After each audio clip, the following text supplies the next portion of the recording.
আমি নোয়াখালীকে নিয়ে বেশি কিছু বলবো না, অল্প একটু কথা বলবো। এই যে লাফালাফি করলেন, কাউয়ার মতো কাকা করলেন, কি লাভটা হলো আপনাদের? কেউ কেউ বলতেছে কুমিল্লা যে গাড়িগুলো আটকাইছিল, মানে নোয়াখালীর যে বাসগুলো আটকাইছিল, তারা বলছে নোয়াখালীর গাড়ি আটকাইছো, সমস্যা নাই, নোয়াখালী সেটার জবাব একদিন দিবে। আর একদিনের দরকার কি? এখন যেহেতু নগদ আছে, রক্ত গরম যেহেতু আছে তোমাদের, আজকে থেকে শুরু করো। যেদিন থেকে এটা আটকেছে সেদিন থেকে শুরু করতা। আর আরেক মূর্খ, মানে তার মূর্খ কই বললেই মানে একদম কম হয়ে যায়। ওই মূর্খ বলতেছে নোয়াখালী নাকি বাংলাদেশের 10 গুণ বড়। নোয়াখালী যদি বাংলাদেশের 10 গুণ বড় হয়ে থাকে, নোয়াখালী কি অন্য গ্রহ থেকে আসছে নাকি? কোন গ্রহ থেকে আসছে নোয়াখালী? শোনো ভাইয়া, নোয়াখালী যদি বাংলাদেশের 10 গুণ বড় হয়ে থাকে, এটা মূর্খতা ছাড়া, মানে অশিক্ষিত মানুষের কথা ছাড়া আর কারোরই হতে পারে না এই কথাটা। আর আরেকটি কথা হচ্ছে যে আমাদের কুমিল্লার মেয়েদেরকে নিয়ে যে খারাপ কমেন্ট গুলো করছে, খারাপ মন্তব্য গুলো করছে, সেটা আমি দেখলাম যে এখন ক্ষমা চাইতেছে। ঠিক আছে, এমন কাজ করো কেন ভাই নোয়াখালী, যেটার জন্য ক্ষমা চাইতে হয়? তুমি কি আজ পর্যন্ত দেখছো কুমিল্লা কারোর কাছে ক্ষমা চাইতে?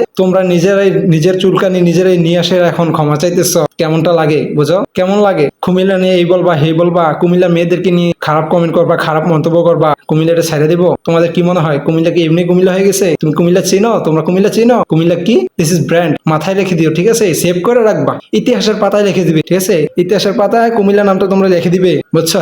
আর আরেকটা কথা হচ্ছে, তোমরা তো কুমিল্লার ইতিহাস জানো না। পূর্বে কি ছিল, মানে বর্তমানে কি হয়েছে, মানে সামনে কি হতে যাচ্ছে, কিছুই জানেন না। মানে কুমিল্লা ইতিহাসে কি ছিল, মানে পূর্বে কি ছিল, এগুলো তোমরা একটু সার্চ দিয়ে দেখবেন। ঠিক আছে, কুমিল্লা নামে যে এতগুলো বলেন যে এই সেই কথা বলেন, কুমিল্লা কি না কি সেটা আপনি সার্চ দিয়ে দেখবেন। কুমিল্লা কোথায় কি করছে এবং কি করতেছে, ঠিক আছে, করেছিল কি এবং করতেছে কি সেটা দেখবেন। তারপর কুমিল্লা নামে বাজে মন্তব্য করবেন, কুমিল্লা নামে খারাপ কমেন্ট করবেন, এবং কুমিল্লার মেয়েদের এবং কি কুমিল্লা মানুষদের, মানে মানুষদেরকে নিয়ে খারাপ কোন কমেন্ট করেন, তাহলে ভেবে চিন্তে করবেন। কারণ this is Comilla, is not for Noakhali. Okay.